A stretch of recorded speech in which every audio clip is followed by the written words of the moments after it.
মন খারাপ হলে পড়ার দোয়া আলহামদুলিল্লাহি আলা কুল্লি হাল।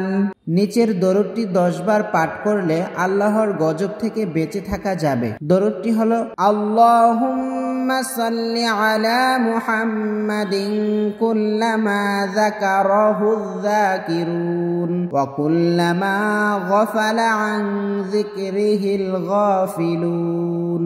মসজিদে প্রবেশ করার দোয়া আল্লাহুম্মা ইফতাহলি আবওয়াবা রাহমাতিক। মসজিদ থেকে বের হওয়ার দোয়া আল্লাহুম্মা ইন্নী আসআলুকা মিন ফাদলিক। নামাজ কবুল হওয়ার আমল ইলাইহি ইয়াসআদুল কালিমুত তাইয়্যিব ওয়াল আমালুস সালিহু ইয়ারফাউ। পথভ্রষ্ট পিতার জন্য দোয়া অর্থ আমার পিতাকে হেদায়েতের তৌফিক দিয়ে তুমি মাফ করে দাও, কেননা সে পথভ্রষ্টদের একজন।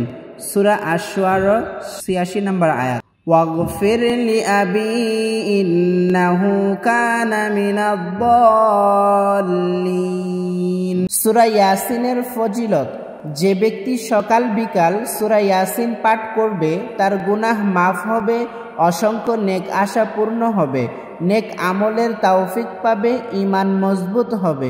মনের আশা পূরণের আমল وَإِذَا جَاءَتْهُمْ آيَةٌ قَالُوا لَن نُّؤْمِنَ حَتَّى نُؤْتَىٰ مِثْلَ مَا أُوتِيَ رُسُلُ اللَّهِ اللَّهُ أَعْلَمُ حَيْثُ يَجْعَلُ رِسَالَتَهُ।